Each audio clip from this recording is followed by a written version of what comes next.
Good morning, my dear students. So, students, today I will start chapter number 16. इसे उपसर्ग व प्रत्यय. तो बेटे इसको ज़रा ध्यान से समझना, ठीक है. तो आप जैसे जानते हो उपसर्ग होते हैं उप मैंने पहले, ठीक है, जो कि कोई भी अक्षर जो होता है शब्द उससे पहले लगने वाले जो शब्द होते हैं उसे हम उपसर्ग बोलते हैं. यानी कि शब्दों से पहले लगने वाले कुछ शब्द. और प्रत्यय होते हैं जो शब्दों के अंत में लगते हैं, ठीक है. जैसे पहला शब्द है डर, जिसका अर्थ है भय. अब डर शब्द से पहले नि शब्दांश जोड़ने पर बना शब्द नीडर. जैसे डर शब्द है, अगर इसके हम आगे नी लगा देते हैं तो नी क्या हुआ, उपसर्ग, जो कि शब्दों से पहले लगा, तो इसका अर्थ ही बदल जाएगा नीडर, जो ना डरे, जिसका अर्थ होता है जिससे कोई भय ना हो, ठीक है. इस प्रकार ऐसे शब्दांश जो किसी शब्द के प्रारंभ में जुड़कर शब्द के अर्थ में विशिष्टता लाते हैं अथवा अर्थ देने लगते हैं, अलग अर्थ देने लगते हैं, उसे हम उपसर्ग कहते हैं. उपसर्ग बेटे ऐसे शब्दांश होते हैं जो शब्दों के आगे जुड़कर उस शब्द में विशिष्टता ला देते हैं. जैसे सु, कु, ये उपसर्ग, सुपुत्र, कुपुत्र, ऐसे शब्द बनते हैं. उपसर्ग द्वारा नए शब्द बनाए जाते हैं. उपसर्ग का स्वतंत्र प्रयोग नहीं होता. जैसे कु, सु, ऐसे शब्दों को अगर हम अकेले लिखेंगे तो इनका कोई मीनिंग नहीं आता. हिंदी भाषा में बेटे संस्कृत के, हिंदी के, अरबी, फारसी, उर्दू, अंग्रेजी आदि बहुत सारी भाषाओं के उपसर्ग मिलते हैं. तो सबसे पहले हम करेंगे संस्कृत के उपसर्ग. जैसे अ से बना अमर, अजर, अभागा, अछूत. आपने इनमें से कोई भी बेटे बना सकते हो, ये भी याद कर सकते हो. इसी तरह अति, अति मैंने होता है अधिक. आपने इसके अर्थ नहीं लिखने, आपने सिर्फ इसके शब्द बनाने हैं जिसके आगे अति हो. अतिरिक्त, अत्याचार. अति जो होता है बेटे उसको हम अत भी कहते हैं, ठीक है. कैसे, कुछ शब्द ऐसे होते हैं बेटे संस्कृत के जो हिंदी में उसका रूप थोड़ा सा बदल जाता है तो वो बन जाते हैं ऐसे शब्द, ठीक है. इसी तरह आप इसको अत्याचार, अत्यधिक बोल सकते हो. अनावश्यक, अनर्थ, ठीक है. अनुकूल, अनुसूर, अनुसार, अपशब्द, एक्सेट्रा एक्सेट्रा. इसी प्रकार बेटे आपके ये उपसर्ग दिए हुए हैं. आपने बेटे संस्कृत के उपसर्ग जो हैं वो अच्छी तरह पढ़ने हैं, ठीक है. ये सारे आपके हैं, नोट कर लेना इसको. उसके बाद बेटे आपके हिंदी के हैं. जैसे अ से अनाथ, अनमोल, अध कचरा, और ओगुन, ठीक है. ऐसे शब्द हैं जिनसे आगे नए शब्दों की रचना होनी है. ये आपके हिंदी के उपसर्ग हैं, ये आपने सारे करने हैं बेटे. उसके बाद बेटे आपके आते हैं उर्दू के. उर्दू और फारसी के शब्द होते हैं, ठीक है, जो ब से, जैसे बनाम, बखूबी, ये सारे अरबी फारसी के शब्द हैं जो हिंदी में ऐसे ही यूज़ किए जाते हैं.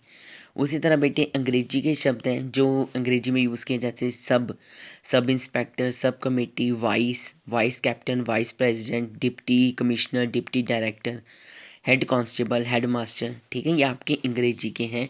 ये ऐसे शब्द हैं बेटे जो हिंदी में ऐसे ही लिखे जाते हैं लेकिन होते वो अंग्रेजी के हैं.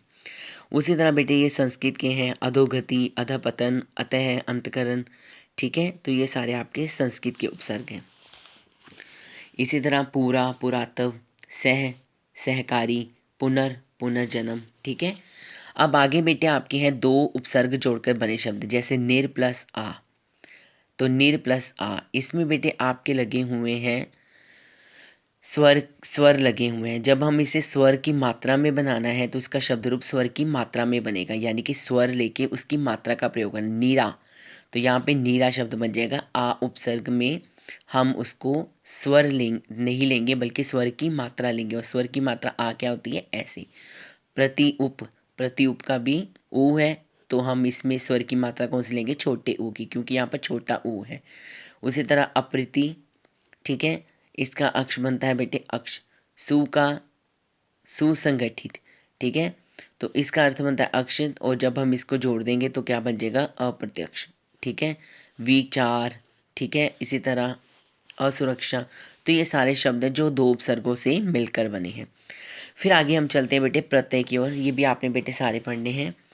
माँ रसोई में खाना बना रही है, मेरे घर में रसोईया खाना बनाता है. पहले वाक्य में बेटे रसोई शब्द जो आया है भोजन बनाने के स्थान का अर्थ देता है कि जहाँ पर भोजन बन रहा है वहाँ पर हम उसे क्या कहते हैं, रसोई। दूसरे वाक्य में रसोईया शब्द आया है जो रसोई शब्द के अंत में शब्दांश जोड़कर बना है, तो हमने इसके पीछे जिसका अर्थ है भोजन बनाने वाला, ठीक है, या शब्दांश जोड़े। इसमें हमने कौन सा शब्द जोड़ा है, या क्या है, प्रत्यय। या शब्दांश जोड़ने से मूल शब्द का अर्थ बदल गया तथा इसकी बनावट में भी अंतर आ गया। इस प्रकार शब्द के अंत में जो शब्द जोड़ के उसके अर्थ में परिवर्तन करते हैं बेटे वो प्रत्यय कहलाते हैं। प्रत्ययों का जो प्रयोग है वह स्वतंत्र रूप से नहीं किया जाता है, ठीक है। इसके जो संज्ञा शब्द है, सर्वनाम, क्रिया विशेषण, सारे शब्दों का प्रयोग प्रत्ययों में किया जाता है। उसी प्रकार बेटे प्रत्यय के भेद हैं जो, ठीक है, ये बच्चे आपने नहीं करने हैं, ठीक है, ये आपने नहीं करने हैं, इसको आप छोड़ दीजिए, ठीक है। ये वाला पीस भी आपने नहीं करना है बेटे, ये आपको आगे 9th में आएंगे, ठीक है, थोड़े मुश्किल हैं, आपको इजीली समझ में नहीं आएंगे ऐसे। उसके बाद बेटे आपके तद्धित प्रत्यय, इसकी भी एग्जांपल दी हुई है, ठीक है बच्चे। तो इसके जो ये वाले हैं आपने बेटे प्रत्यय करे हैं वो आपने नहीं करने हैं। इसके जो आगे नेक्स्ट है वो आप करेंगे भाववाचक तद्धित प्रत्यय। इसमें बेटे आई, तो आई शब्द जैसे दिया हुआ है तो इसको आपने निर्मित शब्द बनाने हैं, जैसे बुराई, भलाई, चतुराई, पंडिताई। पन का अपनापन, बचपन, लड़कपन, आपा, बुढ़ापा, ये सारे शब्द इसके अंत में मिलकर बनेंगे। इसी तरह बेटे कृतवाच्य, इसमें बड़ी ई है, उसका सुखी, दुखी, बड़ी ई, उसमें स्वर की मात्राएं आएंगी। ये आपने सारे करने हैं, दूसरा, तीसरा। और आपको जो मैं छोड़ने के लिए कह रही हूँ वो आपने ये वाले मैंने आपको कहा था कि थोड़े मुश्किल हैं तो बाद में कर लेना, लेकिन फिर भी मैं आपको एक बार बच्चे करवा देती हूँ ताकि आपको प्रॉब्लम ना आए, थोड़ा सा समझ लो जितना भी है। तो ये बेटे कृतवाच्य दिए हुए हैं, इनमें क्या होता है बेटे, इसमें जो कार्य करने वाला होता है कर्ता, उसका बोध होता है, इसे कृतवाचक कृत्य कहते हैं, ठीक है। इसमें बेटे जो शब्द दिए होते हैं अक, अक्कड़, आड़ी, एरा, तो इन शब्दों से मिलकर आपने शब्दों के नए रूप बनाने हैं। जैसे अक, ऐसे शब्द लेने हैं जिसके पीछे अक शब्द का साउंड हो। धावक, बालक, सहायक, अकड़, बुलक्कड़, पियक्कड़, घुमक्कड़, थोड़े मुश्किल शब्द थे इसलिए मैंने आपको छुड़वाए थे। आक, तैराक, आओ, टिकाऊ, कुमाऊँ, फिर भी आप समझ लो एक बार बेटे ओना, ठीक है, तो इसका बनेगा खिलौना, बिछोना। इसी प्रकार बेटे अन्न, ठीक है, ढक्कन, बेलन, आ, भटका, ठीक है। क्रियावाचक होते हैं बेटे जो क्रिया से संबंधित होते हैं, जैसे ता, डूबता, चढ़ता, एरा, कमेरा, लुटेरा, ठीक है। ये सारे शब्द हैं जो प्रत्यय से बनेंगे। इसी प्रकार आई, तो इन शब्दों के अंत में आपने स्वर की मात्रा लगानी है। उसी प्रकार बेटे आपके हैं तद्धित प्रत्यय, संबंधवाचक तद्धित प्रत्यय, ठीक है। इसमें आपके बेटे जैसे आल है तो उसका बनेगा ससुराल, एरा, मुसेरा, चचेरा, ठीक है बेटे। तो आपने एक बार पढ़ लेने हैं, उसके बाद ये आपने कर लिए हैं, ठीक है। उसके बाद आपका बेटे नेक्स्ट आता है क्रमवाचक तद्धित प्रत्यय। शब्दों के अंत में जोड़कर बेटे क्रम का जो बोध कराते हैं, काम का बोध कराते हैं, उसको हम कहते हैं तद्धित प्रत्यय। इसमें क्रम होता है बेटे, जैसे सीरियल ऑर्डर कहते हैं उसको बोलते हैं। जैसे वाह है 10वां, 20वां, 32वां, हरा, इकहरा, दुहरा, तेहरा, सरा, दूसरा, तीसरा, ठीक है, ये आपका क्रमवाचक है।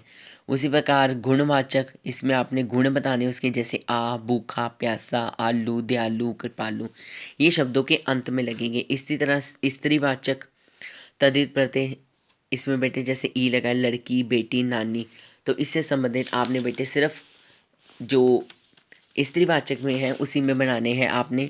उसके बाद बेटे आपके आएंगे बहुनवाचक तद्धित प्रत्यय, ठीक है, जैसे ए का लड़के, पत्ते, तो उसमें स्वर की मात्रा जोड़नी है आपने, ठीक है।